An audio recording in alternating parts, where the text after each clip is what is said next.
इधर मंदिर, इधर मस्जिद, इधर गुरुद्वारा, इधर गिरजा, जिधर जी चाहे उधर गिरजा। मंदिर से, मस्जिद से, गुरुद्वारे से, चर्च से हम जब बाहर निकले तो हमें मानवता के धर्म को अपनाना चाहिए, क्योंकि सबसे बड़ा तो बिहार प्रांत में मैं आया हूँ और मैंने यहाँ पर अपना एक चिंतन दिया। इसका नाम बिहार क्यों रखा गया?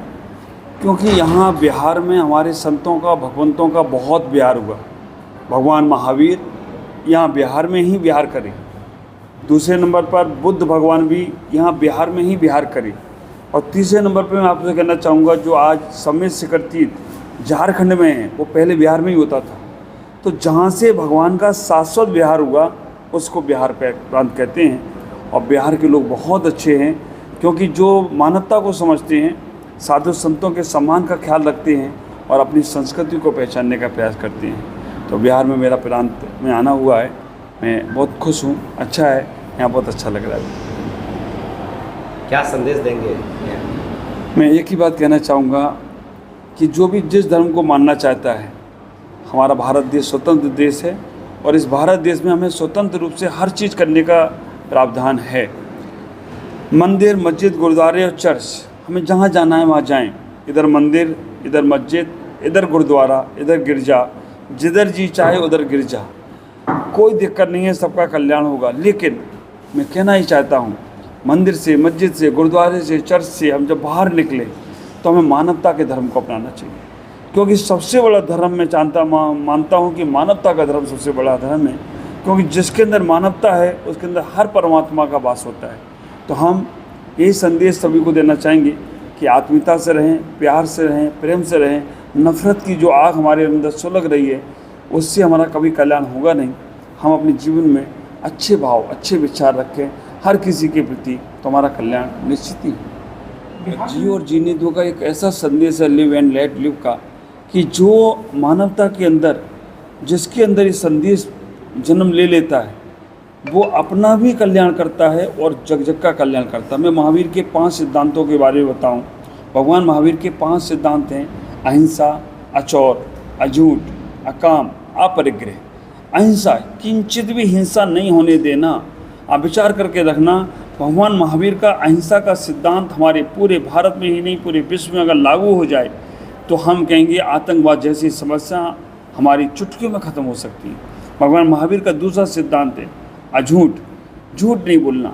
सारी की सारी भ्रष्टाचारी अपने आप खत्म हो जाएगी अगर भगवान महावीर का दूसरा सिद्धांत अझूठ का हमारे सरकार के पास, समाज के पास, देश के पास, लोगों के पास फैल जाए। तीसरे नंबर अचौर, अचौर नहीं होगी तो रिश्वतखोरी सब खत्म हो जाएगी। रिश्वतखोरी जो होती है, भ्रष्टाचारी जो होती है, अचौर का सिद्धांत है। चौथे नंबर पे है अकाम। अकाम का मतलब ब्रह्मचर्य का साधन करना, मतलब जो आज भ्रष्टाचार हो रहा है या बलात्कार हो रहे हैं, अगर भगवान महावीर का 5वां सिद्धांत हमारे स्कूलों में, कॉलेजों में, हमारे ऑफिसों में पढ़ाया जाए तो सबसे बड़ी बात अकाम का संदेश पहुंचेगा, ब्रह्मचर्य का संदेश पहुंचेगा। 5वां संदेश है भगवान महावीर का अपरिग्रह। अपरिग्रह का मतलब है कि हमारे पास जो आवश्यकता है उतना तो हम रखें, आवश्यकता से अधिक नहीं रखें। और होता यही है कि अगर हमारे पास आवश्यकता से अधिक सामान होता है तो लोगों की नज़र खराब होती है। दिगंबर साधु अपने पास कुछ भी नहीं रखते हैं, केवल एक पीछे उनके पास रहती है और वो भी जीव रक्षा के लिए रखते हैं। उसके बाद कभी दिगंबर साधु जीवन में पैसे का लेन देन नहीं करते हैं। दिगंबर साधु जैसे ही हैं, दिगंबर हैं, नग्न हैं, दिशा ही जिनकी अंबर है। आप विचार करके रखना, कितनी भी सर्दी पड़े तो भी एक धागा भी शरीर पर नहीं रखते हैं। दिगंबर साधु 24 घंटे में पद विहार ही करते हैं, पैदल ही चलते हैं। वो कभी भी गाड़ी घोड़े का प्रयोग नहीं करते। गर्मियाँ बहुत पड़ेंगी फिर भी पैरों में चप्पल जूते नहीं रखते हैं। दिगंबर साधु 24 घंटे में एक बार भोजन करते हैं, उसी वक्त पानी पीते हैं, दोबारा पानी भी नहीं पीते हैं, चाहे कितनी भी गर्मी पड़े।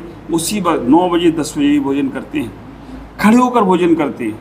जो इस करपात्र में आप दोगे उतना ही, कोई बर्तन में भोजन नहीं करते हैं और आप खड़े होते हैं, इनमें हाथ में जो आहार देते हैं वो ही भोजन करते हैं। दिगंबर साधु अपने बालों को, केस को और मूछ को और दाढ़ी को अपने हाथों से ऐसे निकाल देते हैं। कोई इसमें दिक्कत नहीं है, क्योंकि उनके पास कोई भी उस्तरा, कोई भी यंत्र, कोई भी साधन नहीं होता है, पैसे नहीं होते हैं तो दाढ़ी मूछ के बाल नहीं कटाते हैं। ये सारा का सारा भगवान महावीर का सिद्धांत प्रकृति का सिद्धांत है। मैं हमेशा कहता हूँ कि प्रकृति की रक्षा करना है तो दिगंबरत की रक्षा करना पड़ेगा। और जो जो दिगंबर हैं वो देश के लिए क्या पूरे विश्व के लिए अपना संदेश दे रहे हैं। सूर्य दिगंबर है, वह आपको प्रकाश देता है, वो कभी किसी पे भेदभाव नहीं करता है, ना हिंदू में, ना मुसलमान में, ना ऊंच में, ना नीच में, ना राजा में, ना रंग में, सबके लिए एक जैसा प्रकाश देता है। चंद्रमा दिगंबर है, सबको शीतलता देती है, कभी किसी के लिए भेदभाव नहीं रखती है। पेड़ पौधे दिगंबर हैं, कोई भी चला जाए वो सबको फल देते हैं। नदी सागर सब दिगंबर हैं, आपको जल देते हैं। पशु पक्षी भी दिगंबर हैं, वो भी आपके लिए देते हैं। ऐसे हम साधु भी दिगंबर हैं जो हर किसी के लिए अच्छा संदेश देते हैं। भगवान महावीर का ये रूप है, लेकिन जन जन के कल्याण के लिए हमारा ये स्वरूप है।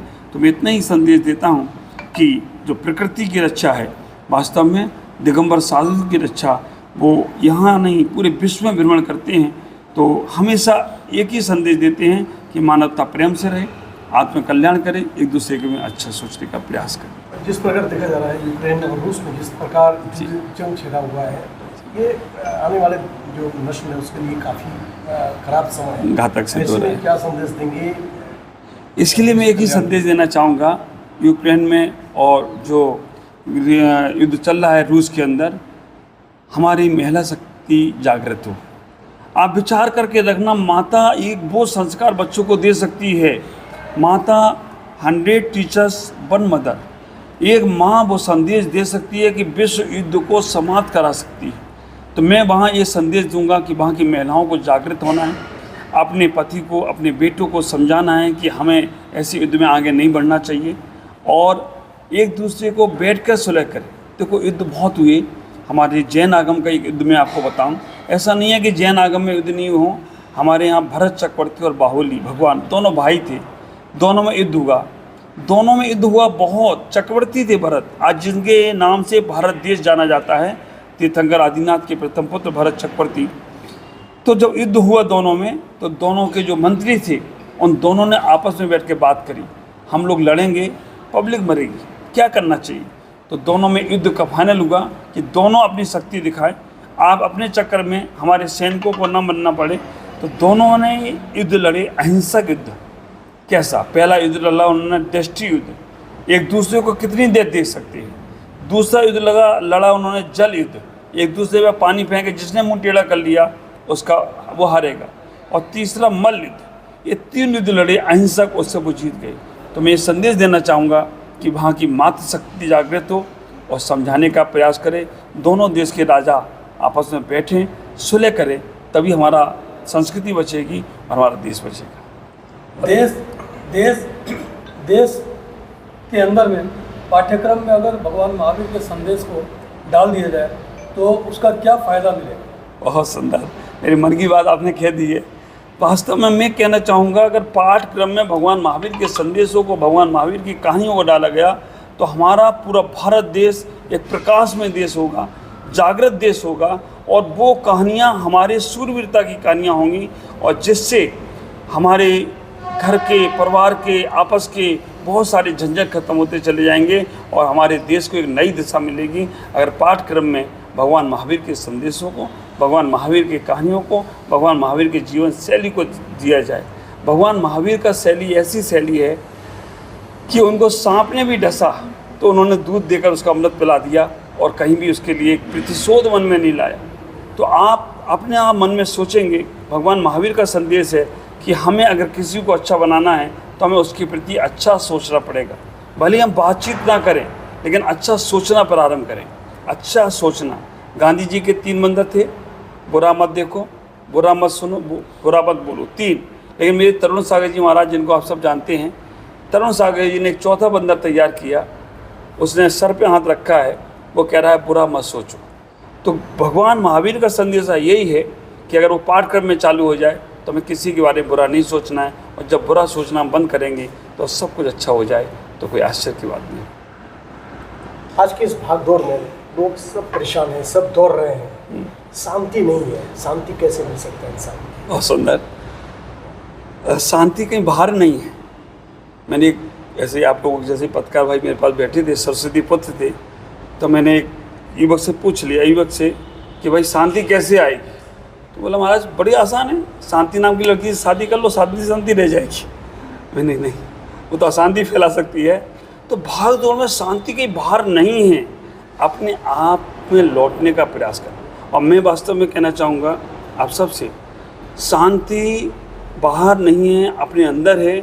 हम दूसरों को देखकर अशांत हो जाते हैं, दूसरों के बढ़ती को देखकर अशांत हो जाते हैं, दूसरों की ख्याति को देखकर अशांत हो जाते हैं। हम जब तक दूसरों को देखते रहेंगे हमें कभी सुख नहीं मिलेगा। आप अपने आप को देखो, आपको बहुत आनंद मिलेगा और आपके पास सब कुछ मिलेगा।